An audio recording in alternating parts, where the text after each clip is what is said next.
Hello everyone, and I am back. I've been away for a few weeks. I've been traveling. I was on that cruise that you may have heard about, the one that was supposed to go to Iceland, and we actually missed 5 ports. But we did get to go to Norway, and we got to go to Ireland, and I took over 2,000 pictures, so I've made the most of the trip. And it was actually, what we did see was gorgeous. So what I want to do is do a painting for you today from that trip. And I call it the mystery cruise, and so I decided I'll do for today a painting of Ireland. And when we were in Ireland, I took a couple of tours, bus tours, just because I wanted to get out of the cities. And so most of the photos that I took were from the window of the bus going, I don't know, 80 miles an hour down the road, up the hills. And so they're not the best photos, but because I saw it with my own eyes and I experienced it, I have a memory that I'm going to use in conjunction with the photo to paint today's painting. So I want you to stick with me because I am going to use one set of pastels, and that is the Blue Earth Pastels, the Nomad set. And these Blue Earth Pastels, if you're not familiar with them, are from Dakota Pastels. And I'm gonna, if you want to show what they look like, this particular set is called the Nomad set. And it's a really interesting set in that it is, and all of the Blue Earth Pastels are arranged by value. So they'll start with a dark color and then they'll go towards a lighter value of the color. You have 4 values of each color. So the darkest are on the outside, the lightest are in the inner portion. So there's two sections right here. I like the pastels when they're arranged by value like this because it helps me to see the value. So if you're value challenged or if you're new to painting and you hear a lot about value, this is a great way to jump in and look at it. The pastels are very soft, however. So I'm used to Terry Ludwig pastels, which are my go-to pastels. These are softer than them, and they're also smaller. So this is the size. Terry Ludwig, if I had one out here, if I was prepared, I would have had one out here slightly larger. So they're softer, they're smaller. I like them. I'm not sure. I have to get used to them. You know, when you try a new material or a new supply, a lot of times it just takes several paintings before you get the hang of it or you figure out where they fall into place in your painting. So let's get started. This is the Nomad set. It's meant to travel with, so it's meant to be a complete set if you want to take on a trip. And so let's just pretend that we're going to Ireland today. This is the reference photo that I'm working with, the bus shot out the window of the bus of the wonderful terraced green fields of Ireland. And I'm going to only use this set. I may use a few harder pastels for detail at the end. And so I'm going to dive right in and get started and do a demo for you today. I'm working on an 11 by 14 piece of Uart paper. It's sanded paper. This is the 400 grit. I can easily do a wet underpainting on this paper, but for today let's just keep it simple, and I'm going to do a dry underpainting, meaning I'm going to put down some color, rub it in, and then start the painting with these softer pastels. So, because I have a lot of green, I decided that I want to use a warmer color for the underpainting. So I'm going to use some reds and oranges, and I selected a few values of reds and red orange. You can see here on this little test strip I tested, so I have a dark all the way to a light, and I think having these warm colors that are complementary to all of the green will help make the green feel more lively. It won't be so overly green. So I'm going to start by blocking in the darkest values first. So and I already did the drawing. It's just a very, very rough drawing that I used a pencil, regular pencil, very lightly. And basically what I did was I just made some marks where I have the main shapes and areas of the painting.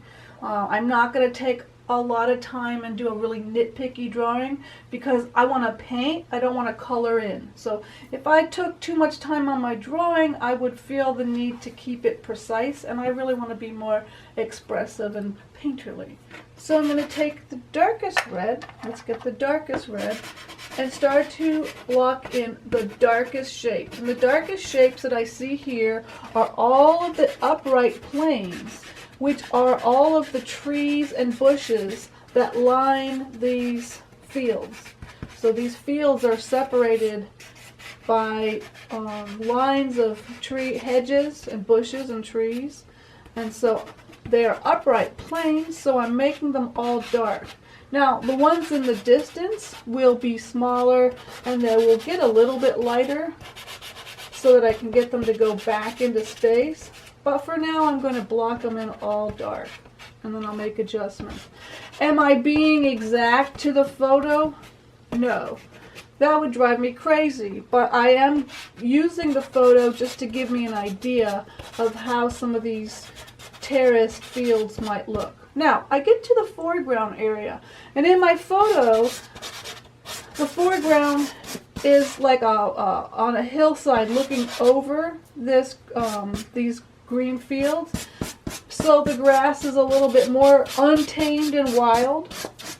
So I'm going to pull the dark down into the foreground, and hopefully when I'm done, this dark area will lead us back into the fields. Alright, so there's the darkest. Then I'm going to take this darker red and just, it's a little bit of a different red, and I'm just going to kind of reinforce some of those dark areas just to give a little bit of different color.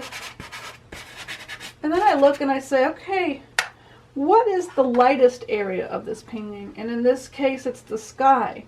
And this, in my photograph, the sky is kind of overexposed, so it looks kind of white. But I knew that it was, I know from experience, from being there, it was an overcast day. So I'm probably going to just make it perhaps some violets and some cooler blues and grays just to give it an overcast feeling. So I'll use the paler red, which is actually pink, to do the sky for now. And then I'm just going to go ahead and then fill in the rest with the other oranges and reds that I have. And I'm going to just use the lighter one in the distance and the darker ones in the foreground. Remember, this is just the underpainting. This is going to get covered up by all the greens. I just want to establish some color underneath the greens so that this greens will be a little bit more interesting. Not all the same. Alright. The next thing that I'm going to do is I'm going to take a piece of pipe insulation that I've torn into a small piece. This is the foam that you put to insulate your pipes from the cold. You can use any blending tool, but I'm going to blend in this very first layer, starting with the lightest color, which is the sky. I'm going to blend it in because I want to get rid of the very light bits of the paper color, because where it peeks through, I'm going to want to cover it up so that it doesn't become a distraction. So if I blend it all in this early stage, I'm going to scoot over more, so can you move the camera a little bit, because I need to stand right here. Okay, just adjust the camera angle a little bit because I was over too far. The other reason why I'm blending it all in is because I want to throw everything in the painting out of focus. I want it all out of focus so that I can decide which areas are most important, where I want you to look, and that's where I'm going to put the clarity and the focus. If I have clarity and focus everywhere in the painting, then it's going to just look like the photograph and we're not going to really know where to look. So I am setting this up by putting everything out of focus. So now is a good time, if you need to make any adjustments. So if the composition is off, if the drawing is weird, make adjustments now in the underpainting stage. That way it's easier to do and you don't have to have too many layers of pastel to contend with. But in this case, I'm happy with the way it is, so I'm going to go ahead and continue, and then I'm going to break out the softer pastels. Alright, so the first thing I do always, no matter what kind of underpainting I do, is to reinforce the dark areas. Now this set makes it easy because I can select any dark value pastel from the dark columns and it will work. So let's put this to the test, and let's start with the dark blue. So wherever I see dark, I'm going to put some dark blue on top of the underpainting.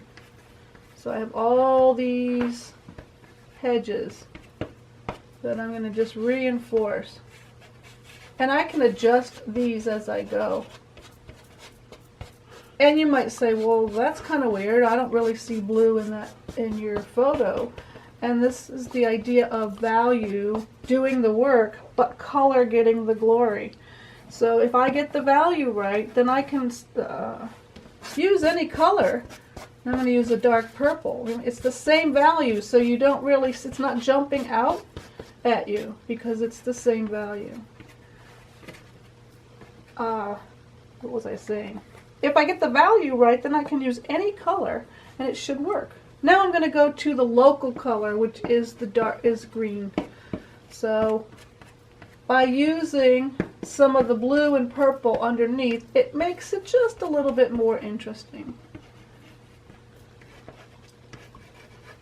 So I'm just going on top of these colors with my darker green. Now this is a little bit of a cooler dark green. This set also has a warmer dark green, has a little more yellow in it. I'll reserve those for the greens in the foreground, because in the distance things will get a little bit, they'll get lighter and they'll also get cooler and they'll get fuzzier. Well, I'll leave them alone, but they will need to get lightened just a little bit. So there I've reinforced the dark areas. The next thing that I'm going to do in this painting is to put in the light areas, which in this case happens to be the sky. Remember I said it's an overcast sky, so I want to make it kind of cooler, duller, grayer color. So I start with a violet. And here's a pale blue-gray. What if we put in some pale green? And that actually makes sense, even though you think green in the sky. It actually makes sense because there's so much green in the fields, in the grasses. So basically what I'm doing is I'm just putting down some of these colors, picking right from the set. Here's a kind of a grayed down blue, just to give a little bit of indication of maybe there was a little variation in those clouds. Let's bring back some of that pale violet. This is what I call a fractured sky, when you take a bunch of colors that are of similar value and you just lightly layer them on top of one another. I'm introducing another pale green to the sky. And you can still see some of the pink peeking through, so that's going to hopefully harmonize with all of the oranges that are going to be underneath the greens in the foreground. Alright, so now what I'm going to do is very simple. I'm going to start at the back of the painting, the most distant fields, and work my way forward. When I look at the photograph, I see that in the distance some of those fields look a little, what's the word I'm searching for? Dried, because it was fall. So, you know, even though it's Ireland and everything's very green, some of it was starting to take on some of the fall colors, some of the yellows and golds. And so I'm going to put in some peaches and some pale yellows, some ochres to represent the most distant golden fields. And I really want to make sure that I use the lightest colors in the distance so that they stay in the background. Now what's happening is, excuse me, I'm starting to cover up some of those distant tree shapes. I'll have to come back and reinforce those. But again, I might not have to do too much to them. Why? Because they're in the distance and they're supposed to be fuzzier. I'm noticing in my photo that some of the middle ground fields also have some of that ochre golden tone to it. So I'm going to pull a little bit of it down into this area. Now, what I'm doing so that I can get the effect of these rolling hills is I'm making my marks go in the direction that the hills are, that the grasses or how they're rolling. I'm not describing it right, but in other words, instead of going straight across, which would make it feel flat, I'm taking my pastel and I'm going, let's do this one for an example. I want this field to kind of grow up, go uphill, so I'm going uphill with my pastel marks. Does that make sense? If I were to go straight across, it would just be a flat field. So I'm creating the contour of my hills by the way I make my marks. And I'm using a lighter, cooler green for those middle ground fields. Again, these pastels, this Blue Earth Pastels, are very, very nice, but they're super soft, meaning that I have to be careful of how hard I press if I want to get a lot of layers. And in this painting, I don't know that I necessarily need to have a lot of layers. You know, kind of, it's fun if you can just put down some color and leave it alone. And then these pastels work great for that. I'm also wanting to leave a lot of that orange peeking through. You can see that I'm trying to create rows. And if I leave some of the peach that is in the underpainting peeking through, then what does it do? It gives me that feeling of the grass rose. Let's see, we're moving forward to the foreground a little bit more. I'm going to take this this is a dark green that I haven't used yet.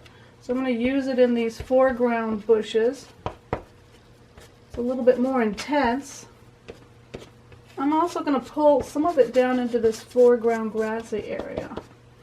Now I have to decide before I go much further about I want to push these distant hedges, tree shapes back a little. So I'm using one of the greens that happens to be a little bit duller and lighter. It's more of a blue green. So you can see I put it on top of these little bushes or trees, and because it's a duller, cooler green, it's starting to make them feel like they're further back. Also, not in this photo, but I remember on some of these hillsides you could see the little tree shapes right at the very top. By putting a few of those in, do you see how immediately that makes that seem further back? Because I put little tiny indications of trees in the distance, it makes that feel like it's further back. It's just a kind of a very tiny little mark, but it can make a big difference. There's another duller green that would be good. When I say duller, I mean kind of a grayed down green, and I can use some of that for these distant, the green tree shapes that are in the distance. Also, maybe a little bit in the field. All right, let's see. We've got, now, when we think of Ireland, a lot of times we think of this really brilliant green, and it actually is in the photograph. And this is the one time, not the one time, but this is one of the times when we can actually use this bright green and get away with it. A lot of times, and this set happens to have this really bright emerald green color. Let's make this one coming in from the other side. A lot of times you look at these greens that come in your boxes of pastels and you think, gosh, I'll never use that. Nothing's really that bright green. Well, in Ireland, guess what? It was. It really was. So here I can safely get away with it. This one too is a little bit Normally I'd say that's green's kind of on the artificial side, but in this case, for this landscape, it actually works. I want to reinforce some of these. I've lost some of the darks in this area, so I'm introducing this dark green back in here again. And then I'm also looking and I see that there's a lot of dried grasses in this foreground area. So I'm going to introduce some of the orange with the softer pastels, with the Blue Earth Pastels. And there's also some rusty colors down in here. I'm going to put in some more of that. And then let's see. Let's see. I've kind of lost this idea of the terracing with the hedges. So I'm going to introduce just another one right in there just to break that one up. And then make a bigger tree here. I hope that you're noticing that I'm taking the photograph as an idea, as inspiration, and then I'm expanding on it. And I'm trying to arrange my shapes and my fields and my grasses in a way that is a more pleasing arrangement than the drive-by photograph that I took. Because what are the chances that when you're driving by something and going very fast, what are the chances that you're going to actually get a photo that has a perfect composition? You're lucky if you do. So you want to make sure that you give yourself permission to make changes as you do your painting. So the last thing I'm going to do is work on the foreground. I want to lead the viewer into the painting. And so I need to create some grasses. I'm going to take some Workable Fixative. I'm using Blair, very low odor Workable Fixative, but you can really use any kind of Workable Fixative. The idea is I want to darken the foreground, which you can see this Fixative does, and I'm actually going to let it splatter a little bit. So if you press on the nozzle so that it splatters, it kind of gives the feeling or the illusion of some of the texture that are in these foreground grasses. As I'm looking at this, while I wait for this to dry, I realize that I need a little feeling of green back here. I did good with the gold, but I need a little bit more of the green. So I'm going to just introduce a little bit more of a lighter green for these distant hillsides. Alright, now this is dry. I'm going to go over it with a little bit more of the green. I want to introduce that bright green right in here. The idea is I want to kind of create a pathway for the eye to enter. And the way I do that is by adding contrast. So I can have harder edges, I can have more detail, I can have a dark against a light. There are many ways, but basically what I'm going to do, or try to do, is make some stepping stones into the painting. So if I can pull your eye here, and then over to here, and then up into here, and then back out again, I'm going to be successful, hopefully. So to do that, I'm taking out some of these harder pastels. This is just a selection of Nupastels. I like to call this my grass box, because it's colors that I like to use to paint grasses. And I can create grasses by simply, this is fun, scribbling. But I'm scribbling with a purpose, because I'm trying to pull your eye in towards the center so that your eye can then go back up into the field. So while it may seem like random scribbles, I'm really trying to do something and direct your eye by the marks that I make. And I'm going to just use a variety of colors and broken lines. When I say scribble, really all I mean is I'm creating broken lines. Instead of thick, heavy lines, I'm letting the pastel kind of do its thing and dance across the paper. You always want to have a few going the opposite direction.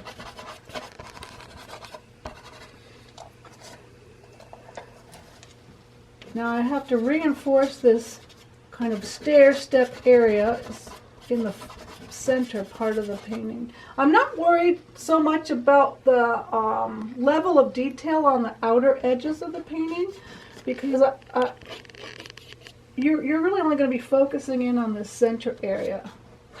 So I can leave a lot of the outer edges kind of out of focus and unfinished. Actually pull a few blades of those grasses in towards the front, towards the center. Now I've put in a lot of the dried grass colors. Let's reintroduce some of the greens into this area, because we do have some green grasses growing in here. Well, the really nice thing about pastels is we have the ability, because we have hard pastels and soft pastels and sticks and pencils, we have the ability to create a variety of marks very, very easily. So I can very easily create some linear marks in the grasses that'll contrast with those nice soft marks that I made with those wonderful soft Blue Earth Pastels. Now normally when I'm painting and I'm not doing a video, I get to this stage in the painting and what do you think I do? I stop. I stop because I need to evaluate where I'm at and where is the eye going and where do I want the eye to go. Do I have a focal area? And once I just reinforce this area, and I'm not so sure about this, I'm going to break that up in here. But normally what I'll do is I'll take some time and step back, look at the painting, and then come back to it with fresh eyes. I'm not going to do that here because I'm just about finished. But I do think I need a little bit more help getting us back into the painting. And I think to myself, well, what did I see there? Well, did I see any wildflowers or anything that I could use to help break up this area and pull the eye back? And I remember that I did see some kind of golden dried, I don't know if they were dried flowers or left over from summer, but I know that they were there. And so I can take them and make some marks. And these little marks will help pull the eye into our painting a little bit better. And again, I'm just pressing down very hard with that. The last thing that I need to do is I want to make sure that when we get to the top of the painting, we exit gracefully. We exit gracefully. So I want to reinforce some of that cloud action by putting a little more green up into the sky. So I took the harder pastel, put a little more green up there. I'm going to come back with the softer pastel and make some, I call these shouting marks. When I press really hard, sometimes you press so hard and your pastel breaks, and then I know I'm really doing it right. Just to give a little bit of definition to the sky and right at the edge of the meadow. And then I'm going to call this one finished. So there you have it. Blue Earth Nomad set. You can paint with it with a little bit of substitution of the harder pastels.